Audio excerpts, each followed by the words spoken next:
నేను ఇలా ఉన్నానంటే ఇవాళ అందుకని నా జీవితాన్ని సాయంత్రం 5ంటికి ప్రియురాల్ని కలవడానికి పొద్దున్న 10ంటికి బయలుదేరిన ప్రియుడిలా పోల్చుకుంటాను నేను.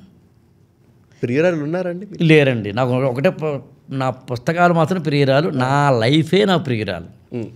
ఓకే, అంటే పెళ్ళం కాకుండా. ఓకే, ఏ టైంలో పెళ్లి చేసుకున్నారు? 2000 సంవత్సరం అండి. 2000 సంవత్సరం మార్చి 30. 2000లో పెళ్లి చేసుకున్నారు అంటే ఇమీడియట్గా సివిల్ సర్వీసెస్ అయిపోయిన వెంటనే ఎలా ఉంటుందంటే మీకు తెలుసు కదండి, ఒక మిడిల్ క్లాస్ ఫ్యామిలీలో పేరెంట్స్ ఒక ఐఏఎస్ రారే, నీకు ఐఏఎస్ వస్తే ఓకే, రాకపోతే ఎక్కడికి ఆల్రెడీ ఈనాడులో జాబ్ ఉంది కదా, సో మా బాధ్యత పెళ్లి చేయాలి.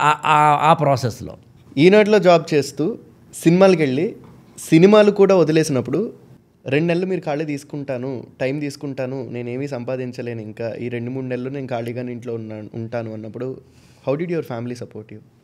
ఖచ్చితంగా ఉందండి, ఖచ్చితంగా ఉంది. అందులో మా నాన్నగారు, మా అమ్మగారు, మా మిస్సెస్ సపోర్ట్ ఎక్కువ.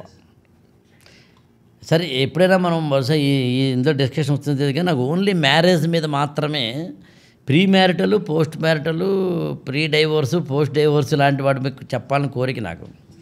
ఫ్యామిలీ సపోర్ట్ లేకపోతే ఏం చేయలేము. పెళ్ళడానికి మొగుడు కానీ, మొగుడికి పెళ్ళం కానీ లేకపోతే ఏం చేయలేం.